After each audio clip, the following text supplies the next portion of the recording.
Dr. Maya Singh rubbed her tired eyes and looked at the clock on the wall.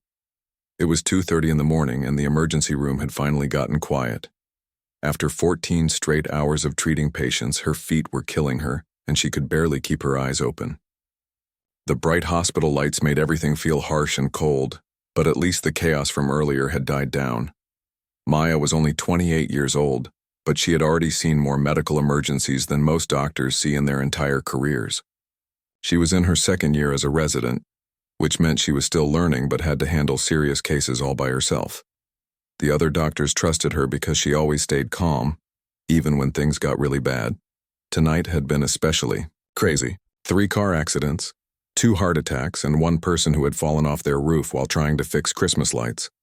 Maya had worked on all of them, jumping from one emergency to another without any breaks. Now that things were finally peaceful, she could catch up on all the paperwork she had been putting off. She sat in Trauma Bay 3, which was separated from the main emergency room. It was her favorite spot to work on charts because it was quiet and private. The room smelled like cleaning supplies and had that typical hospital smell that she had gotten used to over the years. The only sounds were the humming of the air conditioning and the distant beeping of machines from other rooms. Maya opened her laptop and started typing up patient reports. Each case needed detailed notes about what happened, what treatment was given, and what the outcome was. It was boring work, but it was important. These reports could save lives later if patients came back with similar problems. As she typed, Maya's mind wandered to her apartment, waiting for her at home. She had been having trouble sleeping lately because of all the stress from work. Even when she was exhausted like tonight, her brain would keep racing with thoughts about patients and medical procedures. Her friends who worked normal jobs didn't really understand why she chose such a demanding career. The trauma bay felt extra quiet tonight. Usually there were nurses walking around and other doctors checking on patients, but right now, she was completely alone in this section of the hospital. The main emergency room was just down the hall, but it felt like she was in her own little world. Maya noticed that the security cameras in this area had been acting up for weeks. The maintenance team kept saying they would fix them, but nothing ever happened. She had mentioned it to her supervisor several times, but with everything else going on in the hospital, broken cameras weren't considered a high priority. She finished typing up notes about the car accident victims and moved on to the heart attack cases. Her fingers moved quickly across the keyboard as she recorded vital signs, medication dosages, and treatment timelines. This was the part of being a doctor that medical school didn't really prepare you for. All the endless documentation and paperwork. As Maya worked, she heard footsteps in the hallway outside. They sounded different from the usual soft-soled shoes that hospital workers wore. These footsteps were harder, more deliberate. She paused her typing and listened for a moment, but then the sound stopped. She figured it was probably just the night maintenance crew doing their rounds. The hospital always felt different at night. During the day, it was full of visitors, staff members, and the general noise of a busy medical facility. But late at night, it became almost eerie. Long hallways stretched out with dim lighting, and every sound seemed louder than it should be. Maya had gotten used to it, but sometimes it still gave her an uncomfortable feeling. She looked at her stack of remaining charts and sighed. There were still 6 more patient files to complete, and each one would take at least 10 minutes. She took a sip of her cold coffee and kept working, determined to finish everything before her shift ended. The trauma bay had large windows that looked out into the hallway, but the blinds were partially closed for privacy. Maya could see shadows moving occasionally as people walked by, but she didn't pay much attention. Night shift workers were always moving around the hospital, checking on patients and handling various tasks. As she worked on her 4th chart, Maya started feeling like someone was watching her. It was just a feeling, nothing she could point to specifically. She looked up from her laptop and glanced around the room, but everything looked normal. The feeling persisted, though, making the hair on the back of her neck stand up slightly. She shook her head and tried to focus on her work. Working alone at night sometimes made people paranoid, and she had experienced this feeling before. It was probably just her tired brain playing tricks on her. She had been working too many long shifts lately, and exhaustion could make anyone feel jumpy. Maya finished typing up the notes for a patient who had come in with severe stomach pain. As she saved the file and reached for the next chart, she heard those footsteps again. This time they were closer, and they seemed to stop right outside the trauma bay. She froze, her hand halfway to the next patient file. The footsteps had definitely stopped, and now there was complete silence. Maya strained to listen, but she couldn't hear anything at all. Not even the usual hospital background noise seemed to be there anymore. Just as she was about to dismiss her concerns and get back to work, she sensed someone behind her. The feeling was so strong that her whole body tensed up. She was about to turn around in her chair when she heard a woman's voice, barely above a whisper, speaking urgently right behind her ear. "Don't move." Maya's heart was beating so fast she thought it might jump out of her chest. She wanted to turn around more than anything, but something in that woman's voice told her to listen. The voice sounded scared but also determined, like someone who had been through something terrible but was trying to stay strong. "Please," the woman whispered again. "I need your help, but we have to be careful. There might be people looking for me." Maya slowly raised her hands to show she wasn't going to do anything sudden. "I'm a doctor," she said quietly. "Whatever's wrong, I can help you, but I need to see you to know what's going on." "Okay," the woman said after a moment. "But slowly, and keep your voice down." Maya turned around in her chair very carefully. What she saw made her gasp softly. The woman standing behind her was about 34 years old with dark hair and kind eyes, but she looked like she had been through hell. Her clothes were torn and dirty, and Maya could see bruises on her arms and face.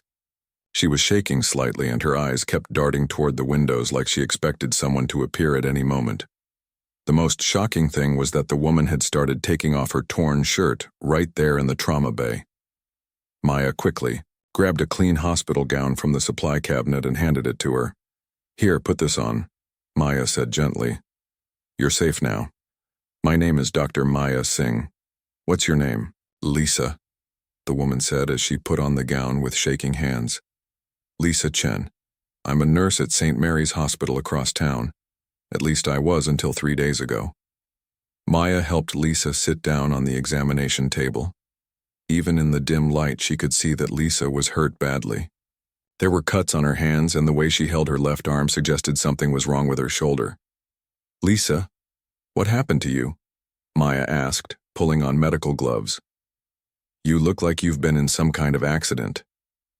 Lisa's eyes filled with tears, but she wiped them away quickly. "It wasn't an accident. I was taken 3 days ago when I was leaving work after my night shift. They grabbed me in the parking lot and threw me in a van." Maya felt her stomach drop. This was way more serious than she had expected. "Who took you? Did you call the police?" "I can't call the police yet," Lisa said, looking around nervously. "That's why I came straight here when I escaped. I think some of the people involved might have connections with local law enforcement. I don't know who to trust." Maya started examining Lisa's injuries while she talked. The bruises were recent, probably from the last few days. Her left shoulder was definitely dislocated and she was dehydrated, but what worried Maya most was the look in Lisa's eyes, the kind of fear that comes from seeing things no person should ever see. "Lisa, why did you take your clothes off when you came in here?" Maya asked gently while checking her pulse. "Because of this," Lisa said, picking up her torn shirt from the floor. She showed Maya a small electronic device that had been sewn into the fabric near the collar. "They put tracking devices in our clothes. I found this one when I was hiding after I got away. I threw my other clothes in a dumpster 6 blocks from here, but I wanted to make sure this one was gone too." Maya stared at the small device. It looked like something from a spy movie, not something she would ever expect to see in real life. "Lisa, who are these people? What did they want with you?" Lisa took a deep breath and winced as Maya gently examined her shoulder. "I saw something I wasn't supposed to see. 3 nights ago, I was working late in the surgical prep area. I heard voices coming from one of the operating rooms that was supposed to be empty. When I looked through the window, I saw people performing surgery, but it wasn't hospital staff." "What kind of surgery?" Maya asked, though she was starting to get a terrible feeling about the answer. "They were taking organs from someone, Lisa whispered. But the person on the table didn't look like they had agreed to it. They looked scared and drugged. When I tried to leave quietly, one of them saw me through the window. Maya felt sick. She had heard about these kinds of crimes happening in other countries, but never imagined it could happen right here in her own city. That's why they took you. You were a witness. Lisa nodded. They kept me in some kind of warehouse. There were other people there too, all scared and confused. They told us we were going to be moved somewhere far away, but I managed to get loose from my restraints last night. I've been hiding and moving toward the hospital district ever since. How did you know to come here specifically? Maya asked while preparing to reset Lisa's dislocated shoulder. I recognized you from the medical conference last year. You gave a presentation about emergency trauma care. I remembered thinking you seemed like someone who really cared about helping people, no matter what. Maya felt a mix of pride and terror. She was honored that Lisa trusted her, but she also realized they were both in danger now. Lisa, this is going to hurt, but I need to fix your shoulder. After that, we need to figure out how to get you proper help without putting you in more danger. There's something else, Lisa said as Maya prepared to reset her shoulder. I have evidence. Photos and documents that I managed to take with my phone before they caught me. I hid everything in a safety deposit box at the bank where I do my personal banking. If we can get that evidence to the right people, we can stop this. Maya paused. This was much bigger than just helping one patient. This was about stopping criminals who were hurting innocent people. On 3, I'm going to reset your shoulder. 1, 2, 3. Lisa bit down on a towel to keep from screaming as Maya quickly popped her shoulder back into place. Tears ran down her face, but she nodded to show she was okay. Thank you, Lisa gasped. I know this is asking a lot, but I need help getting to the authorities who can actually do something about this. These people have resources and connections. If I go to the wrong person, I might disappear forever. Maya looked at Lisa's brave, but terrified face and made a decision that would change both of their lives. She was going to help no matter what it took. Maya finished bandaging Lisa's cuts and helped her get comfortable on the examination table. The trauma bay felt even more isolated now that she knew they might be in real danger. Every sound from the hallway made both women tense up and look toward the door. Tell me more about what you saw, Maya said quietly while checking Lisa's other injuries. The more I know, the better I can help you figure out what to do next. Lisa winced as Maya examined a deep cut on her wrist. The people I saw weren't just taking organs randomly. They had a whole system. There were computers with lists of names, blood types, and medical information. It looked like they were targeting specific people who matched what their customers wanted. Customers, Maya asked, feeling her stomach turn. Rich people who need transplants but don't want to wait for legal ones, Lisa explained. I heard them talking about clients in different countries who would pay huge amounts of money for healthy organs from young people. Maya paused her examination. This was even worse than she had imagined. How many people were involved in what you saw? At least 6 or 7 that night. But from what I heard while they kept me captive, this is a big operation. They have people working in multiple hospitals, clinics, and even some ambulance services. They can make people disappear and make it look like accidents or natural deaths. Lisa talked. Maya noticed something that made her blood run cold. Through the partially opened blinds, she could see a man in a maintenance uniform walking slowly down the hallway. But instead of carrying tools or cleaning supplies, he seemed to be looking into each room carefully. Lisa, Maya whispered, don't look toward the window, but there's someone in the hallway who doesn't look right. Lisa's face went pale. What does he look like? Maya watched the man continue down the hallway. He was tall with short dark hair and was wearing a blue maintenance uniform, but his shoes were wrong. They were expensive dress shoes, not the work boots that maintenance staff usually wore. Tall guy, fake maintenance uniform, but he's not carrying any tools, Maya described quietly. Oh no, Lisa whispered. That sounds like one of them. The man who was in charge of watching us at the warehouse. How did they find me so fast? Maya's mind raced. If these criminals had found Lisa already, it meant they were serious about getting her back. She needed to think fast to keep both of them safe. Stay calm, Maya said. We need to get you out of here, but we have to be smart about it. Do you know if there are more of them? There were always at least 3 or 4 of them together when I saw them before, Lisa said, her voice shaking. They don't take chances.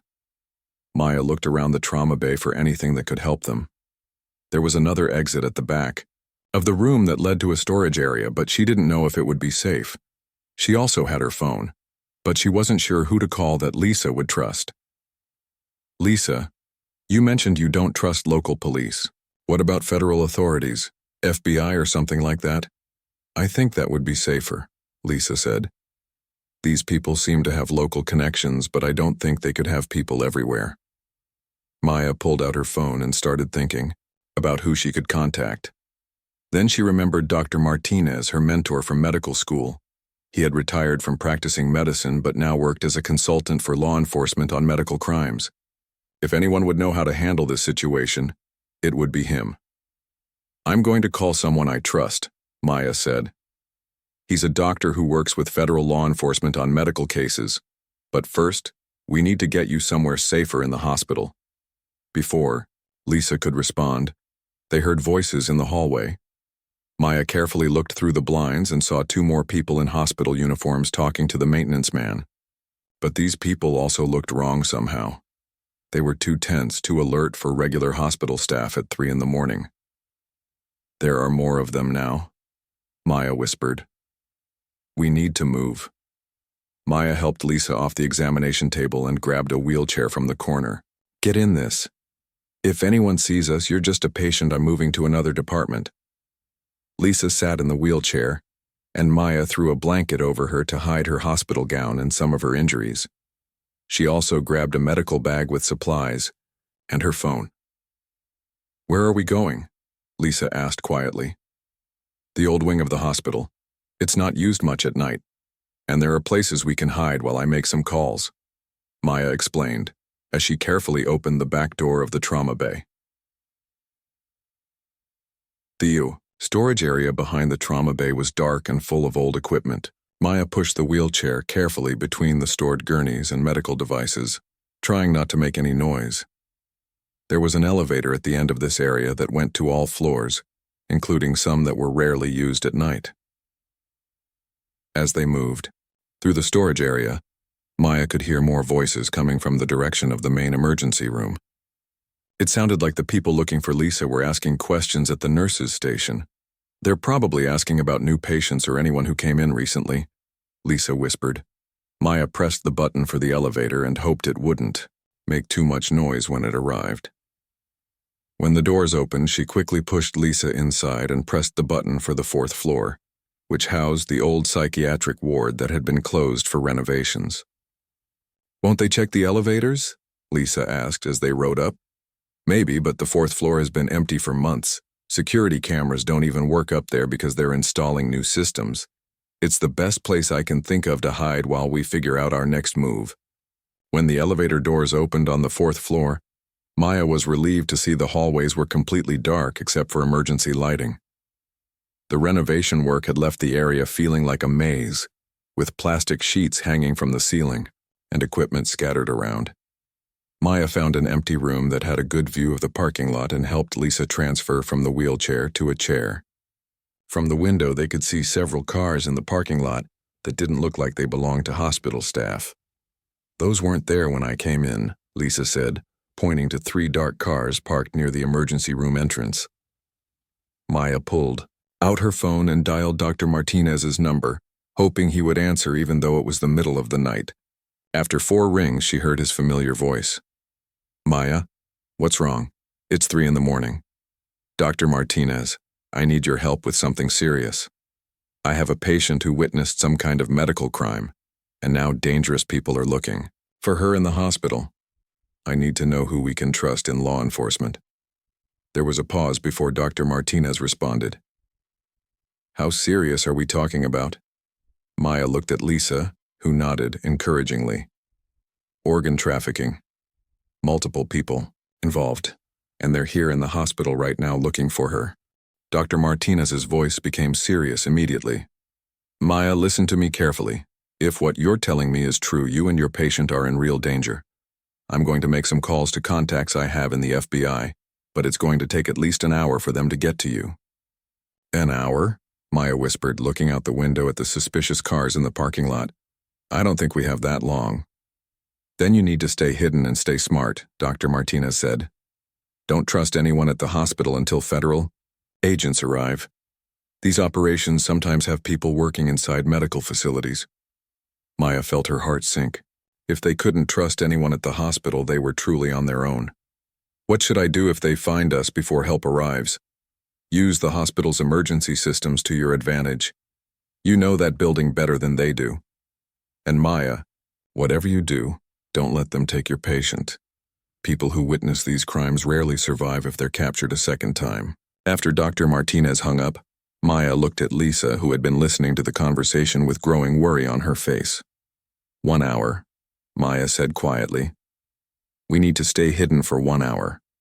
Lisa nodded, but both women knew it wasn't going to be easy. From their hiding spot on the 4th floor, they could see more cars arriving in the parking lot. These criminals were clearly taking the situation seriously. Maya's phone buzzed with a text message. It was from the emergency room nurse supervisor. "Dr. Singh, security is looking for you. They said there's been a misunderstanding about a patient. Please report to the main desk." "They're using the hospital staff to find us," Maya said, showing Lisa the message. "What are you going to do?" Lisa asked. Maya thought for a moment, then had an idea. "I'm going to create some chaos to keep them busy and confused." She used her hospital access code to log into the emergency system from her phone. After a few taps, she activated a code white alert throughout the entire hospital. This was the EI code for a security threat that required all staff to secure their areas and report any unusual activity. Within minutes, they could hear announcements echoing through the hallways. "Code white, code white.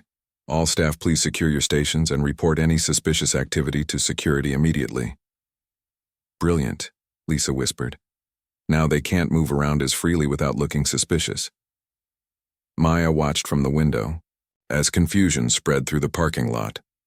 Real hospital security officers were now outside, questioning people and checking identification. The criminals' cars were trapped in the middle of legitimate security activity, but their relief was short-lived. Through the plastic sheeting that covered the renovation area, they could see flashlight beams moving around on their floor. Someone had figured out they might be hiding in the abandoned area. "We need to move again," Maya whispered. Maya grabbed the medical bag and helped Lisa out of the chair. They couldn't use the wheelchair anymore because it would make too much noise on the debris-covered floors. Lisa was still weak from her injuries, but fear gave her strength to keep moving. They made their way through the maze of renovation materials, trying to stay ahead of the searching flashlights. Maya remembered that there was a service elevator at the far end of the floor that connected to the building's underground tunnels. These tunnels were used for transporting supplies and equipment between buildings. As they moved carefully through the darkness, they could hear voices getting closer. The people searching for them were being systematic, checking every room and every possible hiding spot. Maya and Lisa reached the service elevator just as they heard footsteps in the hallway behind them. Maya pressed the button and prayed the elevator would come quickly. The sound of the approaching elevator seemed incredibly loud in the quiet building. When the doors opened, they quickly got inside, and Maya pressed the button for the basement level. As the doors closed, they could see flashlight beams sweep across the area where they had just been standing. That was too close. Lisa breathed heavily. The basement level was like a different world. It was a network of tunnels and storage areas that most people didn't even know existed. Maya had only been down there once during her orientation, but she remembered that the tunnels connected to the old building next door, which had been converted into a medical office complex. They walked through the dimly lit tunnels past huge pipes and electrical equipment. The air was warmer down here, and they could hear the humming of machinery that kept the hospital running. "Where are we going?" Lisa asked, still limping slightly from her injuries. "There's another building connected to this tunnel system," Maya explained. "If we can get there, we'll have more options for hiding or getting help." As they walked, Maya's phone rang. It was Dr. Martinez again.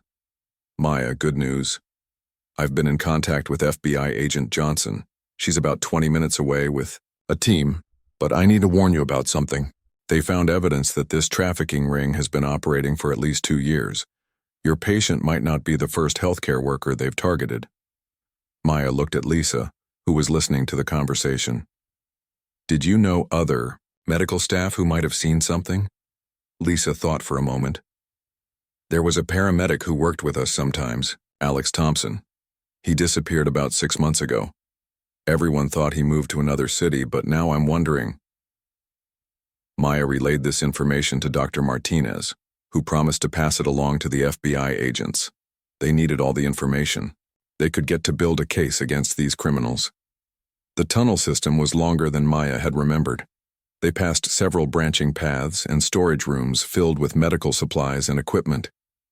In one of the larger storage areas, Maya found some bottles of water and energy bars that had been left by maintenance workers. Drink this, she told Lisa. You're still dehydrated, and we need to keep your strength up. As Lisa drank the water, Maya checked her injuries again. The bruises were darker now and her shoulder was still sore despite being reset. But she was holding up remarkably well considering everything she had been through. They continued through the tunnels until they reached a staircase that led up to the medical office building. Maya carefully opened the door and peered out. The building was completely dark and empty, which was perfect for their needs. They found an office on the second floor that had a good view of the hospital parking lot. From this distance, they could see that the situation at the hospital had become even more chaotic. There were now police cars mixed in with the other vehicles, and Maya could see people in suits who looked like they might be federal agents. I think help has arrived, Maya said, pointing to the activity in the parking lot. Lisa looked relieved, but she was still cautious. How do we know it's safe to come out? Before Maya could answer, her phone rang again. This time it was an unknown number. Dr. Singh, this is FBI Agent Johnson. Dr. Martinez gave me your number.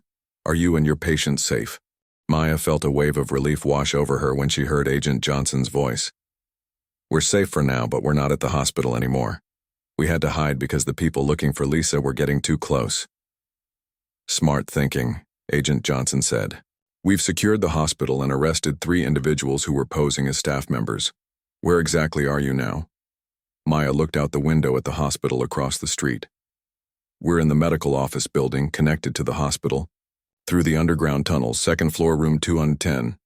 Perfect, stay exactly where you are. I'm sending 2 of my agents to escort you both back safely. They'll identify themselves as Agent Rodriguez and Agent Kim. Don't open the door for anyone else. While they waited for the FBI agents, Maya helped Lisa get more comfortable on the office couch. The adrenaline was wearing off, and both women were starting to feel exhausted from their night of hiding and running. I can't believe this is really happening, Lisa said quietly. A few hours ago, I thought I might never be safe again. You were incredibly brave, Maya told her. Not many people would have had the courage to escape and then trust a stranger to help them. Lisa smiled weakly. You saved my life tonight. I don't know how I can ever thank you. 20 minutes later, there was a soft knock on the door. Dr. Singh, this is Agent Rodriguez and Agent Kim from the FBI. Maya looked through the door's small window and saw 2 people in professional suits holding FBI badges. She carefully opened the door and let them in. Agent Rodriguez was a woman in her 40s with kind but serious eyes. Agent Kim was a younger man who immediately started checking the room to make sure it was secure.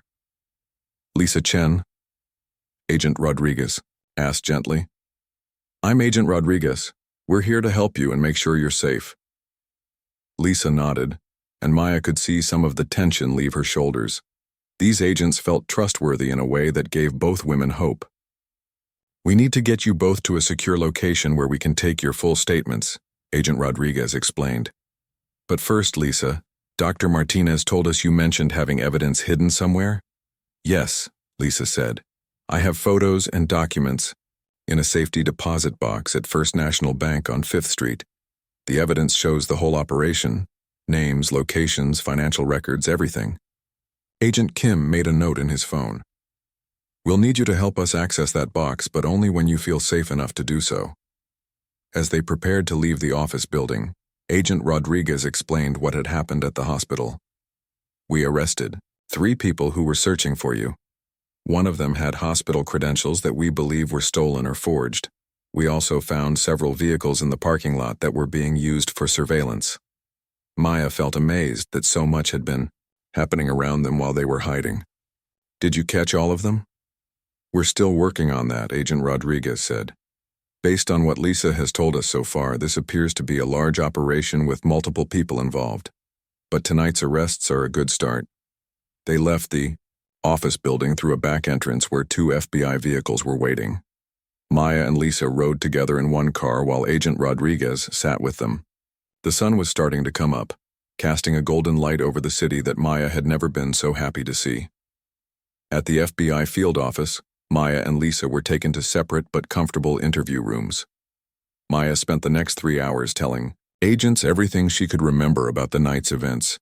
She described the mysterious footsteps, Lisa's condition when she arrived, and every detail of their escape through the hospital.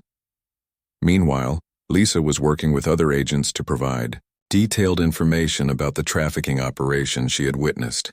She drew maps of the warehouse where she had been held, described the people she had seen, and provided everything she could remember about their conversations and plans.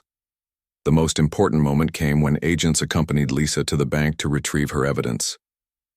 The safety deposit box contained dozens of photos taken secretly with her phone, along with documents she had managed to photograph before being caught.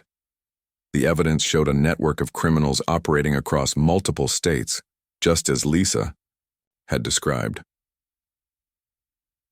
Over the next few days, the evidence Lisa provided led to a series of coordinated raids. FBI teams struck locations in 3 different cities, rescuing 11 people who were being held against their will and arresting 23 individuals involved in the trafficking operation. Maya returned to work at the hospital, but things felt different now. She had trouble concentrating on routine medical cases after experiencing something so intense and dangerous. The hospital administration praised her actions and used the incident to improve security protocols and staff training about recognizing signs of trafficking. Lisa spent several weeks recovering from her physical and emotional injuries. The FBI provided her with counseling and support services, and she stayed in a safe house until the main arrests were completed. When she felt ready, she testified before a grand jury, helping to ensure that the criminals would face serious charges. The trial began 6 months later. Maya testified about the night Lisa had appeared in her trauma bay and everything that followed. She watched Lisa take the witness stand with admiration, seeing how much strength and courage it took to face the people who had hurt her.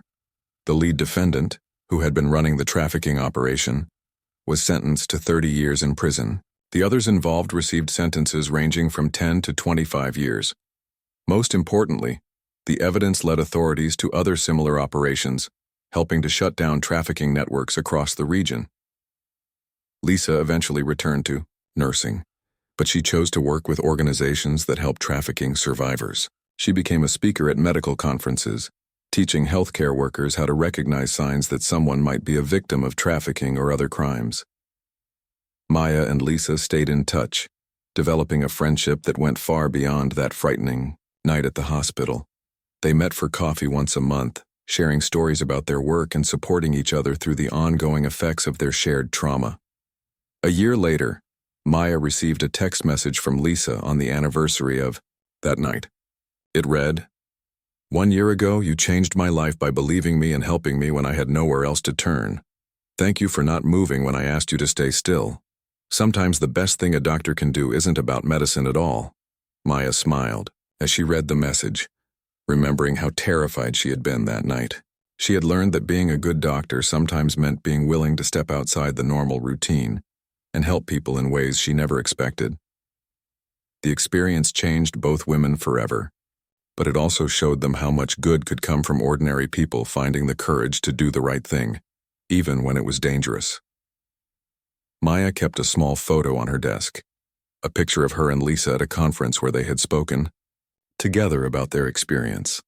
It reminded her every day that medicine was about more than just treating injuries and illnesses. Sometimes, it was about saving lives in ways she never learned about in medical school.